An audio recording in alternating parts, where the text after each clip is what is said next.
Mackey and Judd on SKOR North and SKORNorth.com. Hey, does that mean they need to wait until the last minute, the deadline, to get the very best?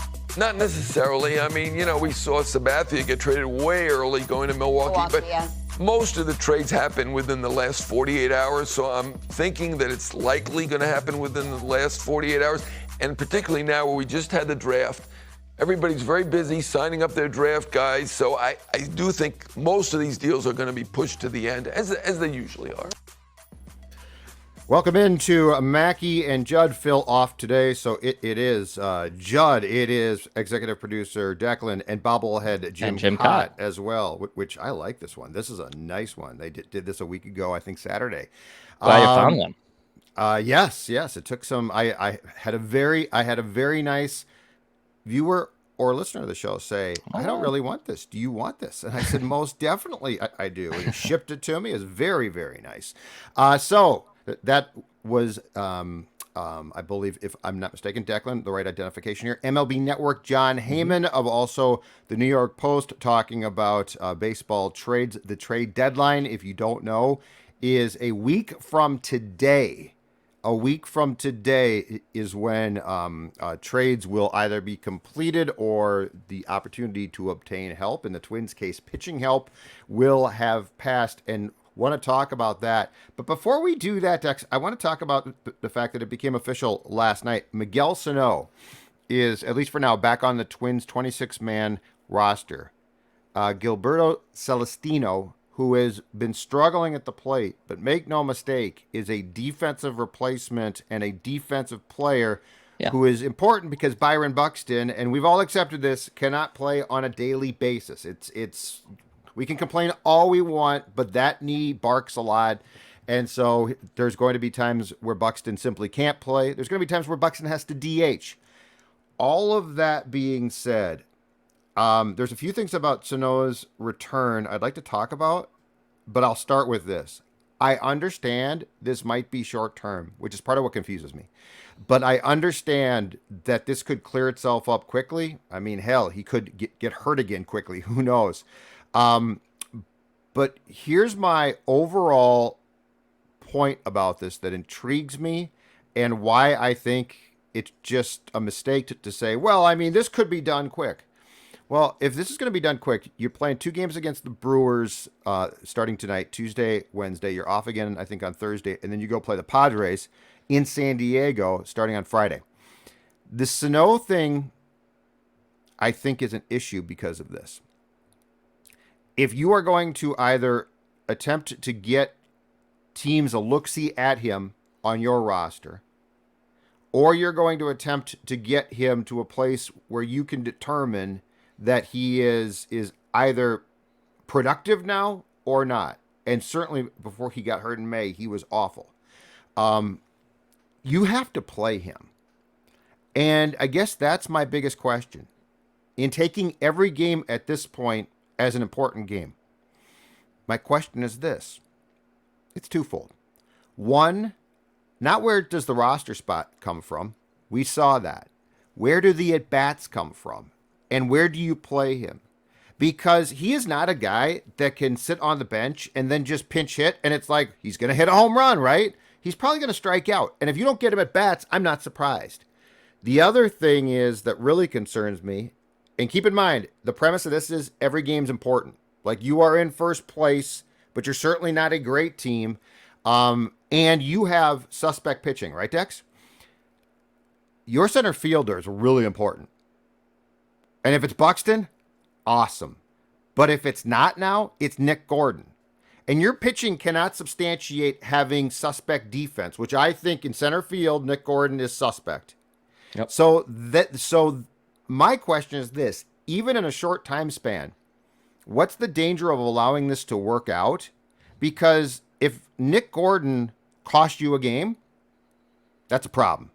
And he could. I mean, he dropped a ball in Detroit. It knuckled a little, but I'm sorry.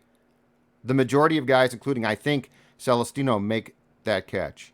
So we can say, well, it's just a short-term thing, Judd. Don't panic. You always panic. But I do think it's an interesting discussion because I think if Sano's back, he has to play. It can't be just like, well, he's not going to play, because you're not going to find out a damn thing about him if he's not playing. He certainly cannot be considered a pinch hitter extraordinaire. My gripe with this isn't necessarily of who's the backup center fielder to Buxton. Like if it's Nick Gordon or if it's Gilbert Celestino, and Celestino's is a better fielder than Nick Gordon is for sure. I feel better about it, but he's not a hitter. So no matter what, you're gonna lose production from your center fielder if it's not named Byron Buxton. You just will, whether it's defensively or offensively. You're gonna have a dip. So that's I've accepted that. I'm not trying to say that I would omit if Nick Gordon drops another fly ball like he did in Detroit. But that's not where I would put my eggs in my frustration basket, if you will. My part of this is, where does Sano fit in the lineup and who is expendable for that? So Jose Miranda over his last 45 games has been phenomenal. Do you then lose your first baseman in Jose Miranda, who isn't a stalwart defensively, but is hitting like 300 plus over his last 45 games for a guy who can park some baseballs, but also strikes out a lot, Miguel Sano? So then do you take Miranda out? Okay, if Miranda's out at first base, can he DH? And if he can't DH, can he play third base? And he hasn't really played a lot of third base. So I think it creates more problems with your offense and your lineup. I understand why Sano has to play. I personally think this is his last act. I'd be pretty surprised if he's flipped by next Tuesday's trade deadline, unless another team wants to take on also, because I believe it's a team option at the end of this season. So the other team would be potentially on the hook if they wanted to exercise the option. I don't look at it as it's certainly not a David Ortiz situation either. I think this is his last stand, and I think the Twins move on. They have seen, the evidence is right in front of them. They have been a 7-8 game team that's above 500 with him out of the lineup. They don't need him. They don't. And can he get hot and can he park some baseballs? Absolutely. But I think the Twins are better off without Miguel Sano. They've shown it here. So if he takes away at bats from guys like Jose Miranda, or I'm not in love with Gio Urshela, but I like him more as a player than Sano, then it creates more problems in the lineup. So that's where I would put my gripes with him coming back to the lineup. And I think the point is this: he has to. You've got to play him. Yes. So if you don't, then to me the defensive component I talked about comes into play, because you have weakened your team. Like, you have decided. Unless you want to tell me the next week of games is not important. Like, if you want to say, you know what, I think they're going to win the division, who cares? I don't think it's important. But if we all operate under the assumption that the Twins are, first of all, blessed to be in this division. I mean, God is shining down on the Twins here. But if we're going to agree that the next, 5 games or so before Tuesday are important, then I find it to be a very curious, interesting, not great timing thing. And look, if the pitching was better, I might not be as hung up on the defense. But, according to Fangraphs, Gordon is a below average center fielder. Celestino's above. And at this point in time, I don't think you can dismiss things like that. Like, I get the point. I'm with you. The major question to me is who's not going to play. But I also think that for an organization that likes to scream from the mountaintop how smart they are. We are so smart. We do things. I mean, Miguel Sano had success hitting minor league pitching, including, by the way, the basically rookie league team in Fort Myers, which I'm sorry doesn't count. And then he went to St. Paul and hit. Okay, that's AAA. That's great. That's awesome. But let's not forget that the man was hitting .093 with an OPS of 379, a home run, and 3 RBIs in May before he got hurt. And so I just think the entire stew here is intriguing. And so my feeling is this: I wouldn't necessarily play him at first base. They might. Just to go through the games played there. Arias has played 39 games. Miranda, who I am the first to admit is not really good at first base, 37. Kirilloff, 18. Sano had played 16, okay? But your DH now, and I did the math on this last night, including Sano, you've had 14 guys DH. The second most is Buxton at 25. Arias, 16. Mm-hmm. So there is, number one, if Buxton needs time off, and I'm willing to buy that now, okay? So like once I buy that, you better not differ, go away from that, right? Well, Sano's got a DH, so we'll just put Buck in center field. No. That ship has sailed. You told me he has to have days off. He just had this platelet-rich therapy done. So it's now, in my opinion, you can't come back and say, we're going to play Buck more now in the field, because you just told me that that's stupid and you're smart. So now don't tell me, you know what, we thought we were smart, but this is smart. Screw that. Arraez has DH'd 16 times. Luis Arraez should never not DH. Now, if Polanco can't play because he did get banged up on Sunday, Arraez can go to second. But the point is, I'm just trying to figure out where an organization that tells us they are very, very smart, how they're going to make this work, how they're going to be efficient here. When are you going to decide, like if Sano gets up tonight and strikes out 3 times, grounds out, strikes out 3 times? Dex, when are you going to decide, okay, this isn't really working? Because then if you're going to sit him, it's a waste of time. And the other thing, too, that's a little bit disturbing here is, do you really think that in a week's time, next Tuesday, somebody's going to send you something? Yeah, he's not going anywhere. Yeah, but this is, to me, this is baseball quicksand. It's baseball quicksand. Even if he homers once or twice, it's baseball quicksand. Yeah. And I get really frustrated when I'm told this is the plan now. Like this whole Buxton thing. If you screw with this now, you're idiots. Because you got the fan base to buy in. Or I shouldn't say that. I think you've got a bunch of them. I shouldn't speak for the entire fan base. But I think you've got a bunch of the fan base and people in our business to buy in, right? Yeah, you have a chance to make the playoffs. A Exactly. good chance to be in the playoffs. So quit. So what are we doing here? What are we doing? The man was hitting 093. Yeah. He is, as Phil has said 1,000 times, and he started to say this 3 years ago, and he's been proven absolutely correct. He's a poor man's Adam Dunn. Yep. Like that's a great comp. Yep. So what are we doing? This is the final stanza. This is it. But why are we but why do we need this? Like, yeah, what are we going to see? This is it. This is the last act of Miguel Sano. Right, but the point is this. You had a Broadway show. It flopped. It closed. And now you're giving it 4 more nights. That's my problem. Explain the logic, and I might go along with it. But there's no logic here.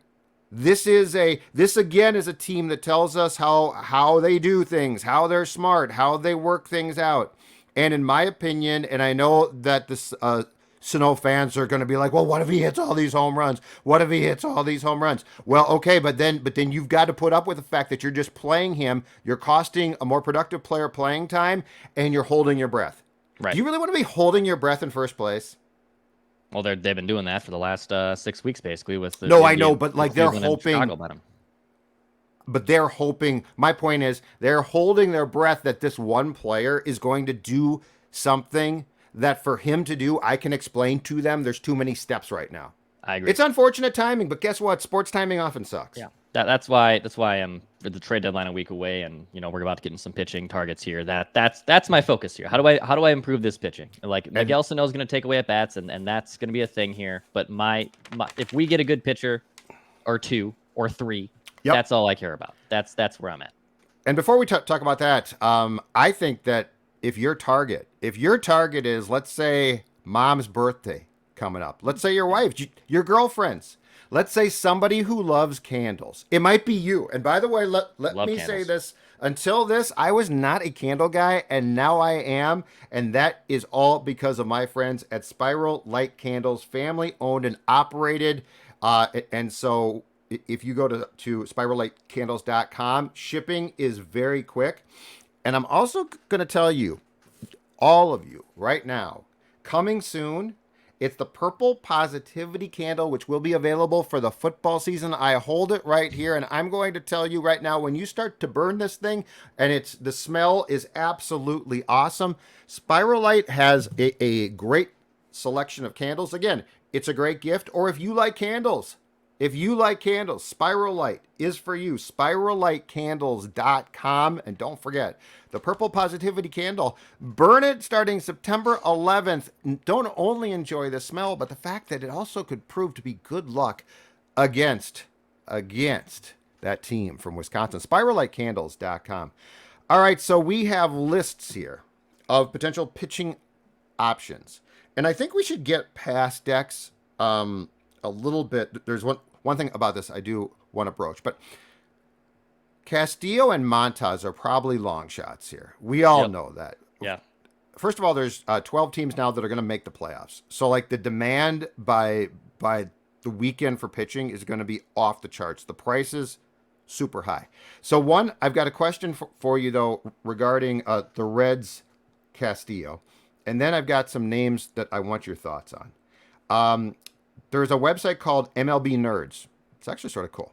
And it's not us. And it's not us. No, because we're nerds, but we're also the home of reckless speculation. Yeah. And also that somewhat hot buzz too. That's buzz, yeah, Buzz Factory. Buzz That's Factory. us. Okay, so Buzz Factory. their proposed trade was this. And I think they had a proposed trade involving Luis Castillo of the Reds and the Yankees. There was a proposed trade involving another team and the Twins. And the Twins trade is the Twins send infielder, outfielder, prospect who's hurt right now, Austin Martin, right-handed pitcher Jordan Balazovic, shortstop Noah Miller, and right-handed pitcher Cole Sands to the Reds by next Tuesday's deadline for right-handed starter and the guy who at this point in time is at the top of the rotation for the Reds, Luis Castillo. Yeah, I mean, if you're asking me if I'm in Derek Falvey's ear and if I can give him a call right now, I'd love to do it. And if this offer was floated to them, I would do it twice on Sundays. Like I would do this in a heartbeat. The problem is Austin Martin's stock has maybe fallen more than any other top prospect in baseball over the last 4 or 5 months. He was the 5th overall pick. He was, oh my God, you got Austin Martin in the Jose Barrios trade, and a full year later, it's like, oh, man, we got Austin Martin in the Jose Barrios trade. He's having a terrible year. They've messed with his swing. I've been told to, he just kind of lacks some confidence. He doesn't really project as a long-term shortstop. Now, all of a sudden, that 5th overall pick and that crown jewel from your Jose Barrios trade literally now might be just skyrocketing down your prospect pool. So that's an issue. Jordan Balazovic came in as your top pitching prospect and has just gotten shelled at AAA, like an ERA over 9, dude. The guy has just been horrible, and everyone's teeing off on him. It's 10:41 right now with St. And Paul. I asked someone down at AAA too, and I said, what is up with Jordan Balazovic? Like, is he just hurt? Like, is there something there? And they claim his arm is fine, and that he was battling lower leg issues. And look, pitching comes from your lower legs, and that's a classic cliche. But at the same time, when people are teeing off like almost on 400 average and you're giving up a 10 ERA, something's not right here. And now all of a sudden your top pitching prospect is kind of blah. So to be honest, Noah Miller and Cole Sands are the two things that you'd be more worried about here because they're actually having pretty decent seasons. Cole Sands playing pretty well as well. So the issue is that we get always classic into with whether it's baseball and hockey, because these are the two parallels you can make, his prospect pools. Odds are maybe one of these guys turns into a legitimate major league player.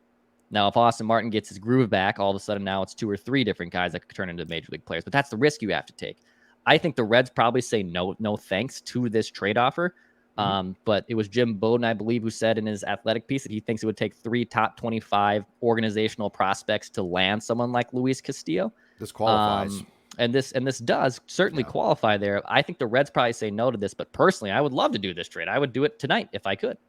Yeah, so Martin has been out since July 1st with a wrist problem, and it's a knee problem for Jordan. And these are prospects. Martin is 2, Balazovic is 3, Miller is 6, and Sands, who was 0-3 with an 8.82 ERA in 5 games and 3 starts for the Twins, is 14. I'm with you completely. I would do this trade. I don't think the Reds would, and here's the problem. I think as far as Castillo goes, and also the A's Frankie Montas, I think that the price on both those guys now is going to be so high that the Twins simply can't compete. Like, I think a Yankees or a team with more organizational depth is going to make the deal. And so if the Twins do say, like, if the Twins came through and said, we'll throw in a 5th guy or something, which, by the way, the Twins won't, make no mistake about that, I think it's probably impossible. And the Montas thing, For a team that just traded in April for Chris Paddock, who, by the way, the Mets had the medical, so did the Twins, and the Mets killed the trade because they're like, this guy is on the precipice of Tommy John, and the Twins are like, we'll take him. The shoulder inflammation for Montas scares me. He just came back from that. I don't see how you can. Pitchers. That's such a risk because that's worse than an elbow. I mean, that can be unfixable long term. And so I think both of those guys are probably either because of price or because in Montas's case, I'm not taking a second guy with problems. I'm sorry. The Paddock thing was bad enough. Yeah, I agree. And if that is the case, and Oakland wants to only give up something else and something small, okay, let's talk. But I'm not giving up numerous top 10 prospects for someone who has a shoulder issue, dude. No way, can't do it. Exactly right. All right, so let's go to available pitchers. All right, Declan Goff. Okay. Available pitchers, and I'm going to go through a list that I think is going to underwhelm you. And unfortunately, I think it's the reality of if the Twins are going to get a starter, it's a guy like this for sure. Okay. All right. The first one. 33 Pirates left-handed pitcher Jose Quintana, who actually has bounced back and is having a decent year after being a complete mess, I think, with a couple teams in 2021. As we get down this list here, I know exactly where you're going at. That odds are it's going to be probably one of these guys that we're going to mention. It is. So it is, and the fan base is going to be pissed. Oh God. Jose Quintana. Yeah, okay, he's better than Dylan Bundy. I trust him more than Chris Archer, but I mean, at the end of the day, he's still a third starter. He's not better than Sonny Gray. He's not better than Joe Ryan. We were talking yesterday in our statements episode that I said you lack the knockout punch. How many times have the Twins gone to the playoffs with a solid 2-3, but they lack the one? They lack the knockout. They have a right-left jab. Oh yeah, they have it. They've had that forever. But yes, it's easier said than done to find an elite pitcher. But guess what? Teams have gone out and made those trades for. The Royals went all in and got Johnny Cueto. The Brewers went all in and got CC Sabathia, right? It's possible to do this. The Twins have never shown the cojones or the price of poker to actually do it. So Jose Quintana and these other guys that we're about to get into are fine, but it doesn't make me feel better about winning a playoff series. Might win a playoff game, but not going to win a playoff series. Well, and I guess that's the Yankees or Astros. My question too is, of the names that I'm about to go through as well, do any of them even come close to starting game one? And my response is probably no. Right. So we start with Quintana. The other four names on the list are Baltimore right-handed pitcher Jordan Lyles, Colorado right-handed pitcher Chad Kuhl, Reds right-hander Tyler Mahle, and Rockies right-hander again German Marquez, who right now in 18 starts, and I know that he's with a bad team and he pitches in Coors Field, but right now has a 5.47 ERA. I mean, I think that you're right. I think that it's going to be that type of pitcher. And I don't know that any of the names that I just said, or the one that you're about to throw out, I don't know that any of them are going to excite anyone. I think if you put a gun to my head and I had to pick one of these guys, I think I'd go with Mahle from the Reds, mostly because he's younger and there's probably still some upside there. He strikes out a lot of guys. He's playing for a miserable team in Cincinnati who are just terrible this season. So he probably intrigues me the most. He also, of these five, I don't want to call Mahle a slappy necessarily, but of all these 5-tier guys that you've suggested, he's probably the best. He's probably the best that has the most upside and also would command the most in a return. So because he's younger and because he at least at one point was a pretty good pitcher, last 2 seasons in Cincinnati had an ERA around 3.6. You would take that certainly. And with a guy who strikes out, 10 guys per 9, which he did the previous 2 seasons, I'd be interested in Mahle.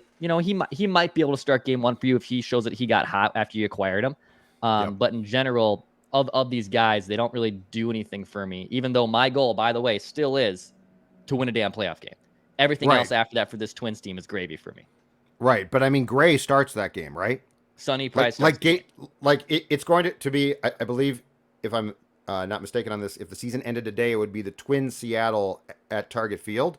And I mean, if you acquired any of the names that I just went through, I think your first 2 games, which could be your 2 games and done if things don't go right, and we've certainly seen that before from the Twins decks, I think your first 2 games are Sonny Gray and Joe Ryan, right? Yep, they're still probably. So like if you got Pending an Quintana, Lyles, Cool, Mahle, or Marquez, I think at the very best they're starting game 3. Mm-hmm. If Mahle got hot, I can maybe make a case that he starts game 1. Maybe. Sonny Gray's been solid. The dude can't pitch more than 4 innings. He throws a crap ton of pitches. He reminds me, honestly, of Jake Odorizzi from 3 or 4 years ago. And they're regardless, they're going to pull him. They're just going to pull him after the second time through the order. But Declan, that's the thing is they're going to pull anybody. Like, Right. Who is the guy they won't pull? Right. If Ryan's pitching really well, I feel like there's times that they'll allow him to qualify to go in their world deep into a game, right? But that's the thing about it. Like, once we saw Maeda and Barrios get pulled from the Astros playoff series, I don't know that there ever can be an expectation again that they are going to allow a starter to go deep. Look, and I think the frustrating part is everyone, well, third time through the order, look at the numbers. And yes, that has been a thing, by the way, for years. The more a pitcher sees a hitter, this is not sabrimetrics. This is any other idiot can tell you this. And if your bullpen can substantiate coming in, like if that's if you're like if you are the Royals team that won the World Series, right? Yeah. Then you're like, oh hell yeah, let's go. Yep. But you look who you're bringing in. Right, and that's where maybe it's you invest in super relievers at this point. I don't know what super relievers you can get, but that would make more sense from the Twins pitching side to have the cupboard stock in that department, because you're just going to throw away the steak and not eat the fat because you don't want to touch it. If from your starting pitching side. So before we get to the bullpen, throw out your name for a starter as well, because you did send me an addition to this list as we were doing our show prep yesterday. To be honest, this is classic Twins, a Twins target. And in fact, I put a graphic out on the SKOR North social account that said, like, this is classic Twins target. Noah Syndergaard. Okay, so Noah Syndergaard is with the Angels now. Former just top pitching prospect with the Mets, who came onto the scene throwing 98, 99 mile an hour heaters, had a great start to his Mets career. Had Tommy John, I think twice. I think he's had Tommy John twice in his career. Paddock has now. Why not? Yeah, and bring him on. Now he's back with the Angels. He sat out, I believe, all of 2020. And now he's back with the Angels, and he's fine. He has an ERA of 4.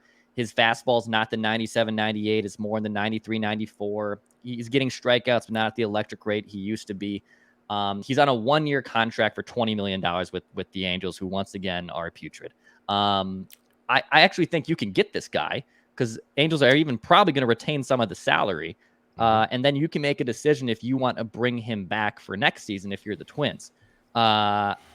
This one, again, I put it in like the Mahle bin. Like, all right, he's 28, 29. He was at one point one of the best up-and-coming pitchers in baseball, but that was 5-6 years ago.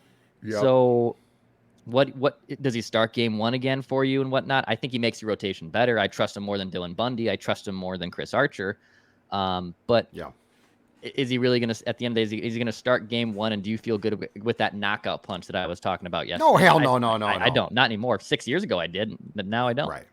There is, among the names that we just ran through, there is 0 knockout punch. Right. Zero quality top of rotation. Their filler depth. And do you know what really hurts now too? What really hurts about this entire thing is, and this is why, yes, you can acquire pitching, but this is why you hired Falvey, right?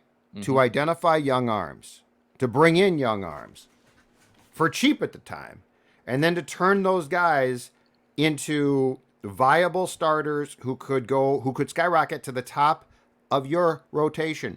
And right now, homegrown, there's 0. The Ryan trade's a great trade. But you can't consistently live on that cliff of, we got to go out and get it, So this is where the whole Falvey thing to me is really frustrating, because we thought, because of, clearly the success that the Cleveland Guardians had, we thought that Derek would come in here and build a rotation, or at least the semblance of one, that, to your point, would provide a knockout punch guy or two that was homegrown, so you wouldn't have to do this dance. Like, this is the worst dance possible. Trade deadline, the baseball trade deadline dance to get pitching help, especially a starter, is probably the equivalent, or a little bit worse probably, of what we went through with the Wild at the deadline for a center, right? Mm-hmm. Like it's the same position. They're hard as hell to find, and they are going to, if they're halfway decent, they're going to cost you a ton. So that's my biggest frustration, is that this continues to be a problem when it was, and I'm not saying it's easy to solve at Dex, but I am saying I think there was a confidence that this hire would take a large step towards identifying pitching, developing it, and we're what now, 6 years in? So it's not like, oh, give them time, it's a couple of years. We are far enough in that it's really hard to fathom the fact that there is not a guy or two at the top of this rotation who the Twins have developed. Nope, doesn't exist. All right, as far as bullpen arms go, which I think you're right. I mean, the more I look at this, and look, this is far from perfect, but let's say you are going to, and we have no reason to believe you're not, you are going to continue to hook your starters before they get, or the majority of them, a third time through, all right? Here are bullpen arms that are available. Michael Fulmer, who pitches for the Tigers.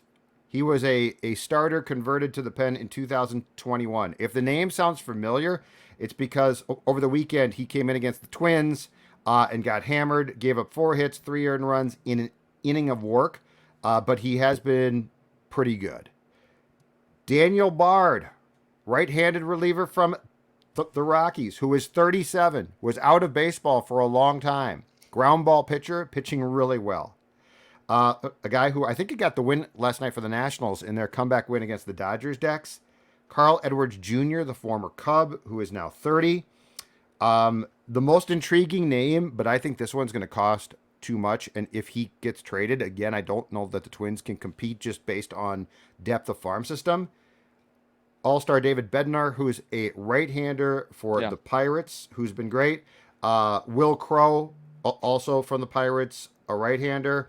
And the last guy, who is probably the second most expensive guy, if not as much as David Bednar, Joe Mantiply, left-handed pitcher, pitching well from the Diamondbacks. I do think that bin is a little, probably a bit more palatable as far as production and names go than the starter bin. Yeah, I would probably prioritize Bednar, and I know he's going to cost the most, but he has the best track record. And he's the best of this bunch, and you feel confident, and he would give you another bullet in your bullpen. Obviously, behind Duran, you'd feel a lot better about that. I like Michael Fulmer. He was a former top prospect with the Tigers, who's now turned into himself to a decent reliever. I know he got shelved a few days ago, but I would take a chance on either of those guys. It just, at this point, the Milwaukee Brewers, I think, built up this great idea about 3 or 4 years ago, and now their starting rotation is actually pretty damn good, so they've moved past this to a degree. But basically, they said our starting pitching and the way we play in the National League at the time, with the pitcher still involved in the batting order, we are going to hook our starters and we're going to throw our relievers, and if we have to throw Josh Hader in the 5th or 6th inning, we will do it. We will do that.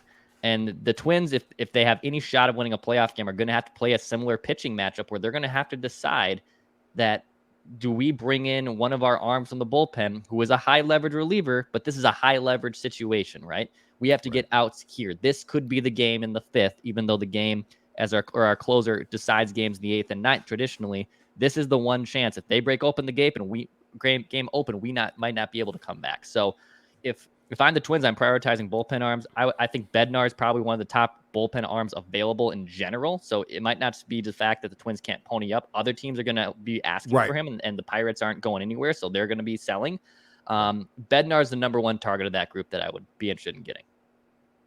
Yeah, I think the problem there is he's going to be so costly that a team is going to come in and outbid the Twins just as far as prospects go if he's traded. Now, the catch there is he's from Pittsburgh. He's incredibly popular, so that might play a role. But yeah, I mean, the Pirates are the Pirates. The second guy that intrigues me, who I think is definitely going to be moved, is Joe Mantiply from the Diamondbacks. And he would be intriguing because he would give you a southpaw. He's pitched in 40 games, just 2 saves, so he's not a closer, quote, but he does have a 2.39 ERA. He's finished off 6 games. Let me throw this one in. And this guy melted down at Target Field, but he's had a really good year for the Orioles. 29-year-old Jorge Lopez. Yeah. Now, in 2 games against the Twins, he pitched a third of an inning and gave up 4 earned runs. But in 41 games this season, going into last night, 1.59 ERA, 18 saves. Royce's talked about him. That's probably the guy who you could try and pry away. This is but this is the problem with trades now too. You no longer have a lot of clear-cut teams that are out. So, like, teams could decide, well, we're not that good and we're probably not going to make a run, so let's potentially cash in on our players right now. But with 6 playoff teams in each league, the issue is this, and this is where I think it gets incredibly dicey trying to make trades on Tuesday. You're going to run into roadblocks from teams that don't want to quit. Like, they probably should, but if they do, it's going to hurt the business of the team. It's going to hurt ticket sales. It's going to hurt things like that. So this is the one place where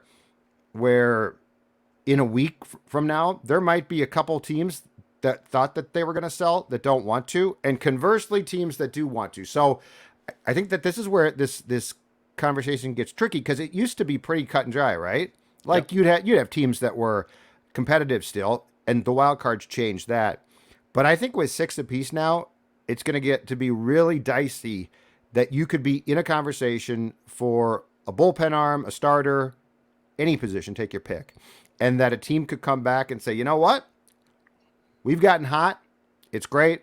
We're not going to trade our guy. Yeah, I think, and also the other names on this list, David Robertson, Matt Moore. Robertson is like a classic, another guy that the Twins could get. And look, he's having a bounce back year. He was once one of the best relievers in baseball with the Yankees like 6-7 years ago. But he's having a bounce back year with the Cubs. He's probably realistic to get. But he's 37, 38 years old. Like, I'd rather, is that really going to make you better? Yeah. But like, does it strike fear in the opposing team? Not necessarily. So I'm sure there's probably 2 guys on this list that they have circled. And it's probably like a David Robertson, maybe a Matt Moore, Michael Fulmer.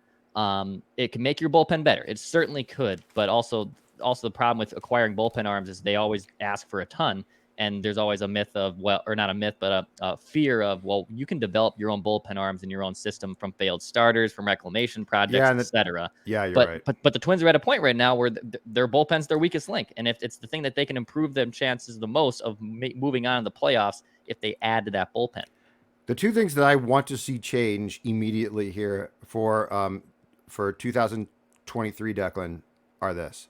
Number 1, I want to see an emphasis in this organization put on developing starting pitching. And I don't know how you do it, if you bring in smarter guys, if you bring in guys, but that to me is an enormous deficiency and disappointing too, because we all thought that would at least be partially solved. I'm not saying, you know what, you got to take chances. Guys are going to flop. I totally get that. But to go back to the fact that there's not one homegrown dominant arm here, basically 6 years in, is ridiculous. Yep. The other thing, and this is easily changed, this team needs to put an emphasis far more on swallowing hard and doing something they don't like to do, but I don't care, and that is getting relievers who are good and not projects. Correct. I am so tired of, we're going to outsmart the system, right? Yep. We're going to outsmart the entire system, and we're going to find, and seriously, no, we're going to get reclamation projects. Uh-huh. They go to the used car lot every winter and they get all of these junkers and are like, we're going to fix her up a Joe Smith and it's going to be great. And we're going to do this and do that. And the reality is this. There was a time when bullpens were full of, one of my favorite terms, slappies, right? Yep. Bad pitchers, failed starters, way back when, but they were not good. And they got jobs, lots of times southpaws, they got jobs in bullpens. But as you just talked about, like with the Brewers, look at the emphasis. Yep. Look at the emphasis that the Brewers, and I mean, that was a decision that they made. And if you are going to have, and this is not a Rocco thing, but if you are going to have a philosophy that at 2:00 of the 2:00 the day of a night game, we are going to decide how long a guy is going to go. All right. And ordinarily it's going to be shorter than most people would like or think, but that's your philosophy. then how in the hell are you are taking lots of times, not all the time, a fairly decent car. It's not great because they don't have great cars, but your starters are, a decent car. You are taking it off the lot and replacing it with basically a jalopy. Mm-hmm. And you're like, but this is what we do. And I would say it's flawed. I mean, you're exactly right. You look at bullpens now and how they're constructed. And tell me this. What is your take on what the philosophy of the Twins bullpen development is? Because I have no clue other than it's done on the cheap. Yeah, they've developed Jose, Johan Duran's turned into a nice reliever for them. Tyler 100%. Duffy turned into at one point was a really nice reliever for them. They love to go to that carbon and see if they can find something out of that old 6-cylinder engine that used to hum on the road, man. They don't want to do that anymore. But how do you watch Duran and surround him with the rest of that? That's my question. Yeah, that's great. That kid is special. I love watching him. And I mean, lights out a lot of times. So congratulations. Again, not a homegrown guy, but a developed guy. But I don't understand how you watch a guy that dominant and then say, okay, yeah, but here's where we really got to bargain. Right. They're sort of like the old school dad who's just buying junk and he's like, I like to bring this home. Well, that's not good.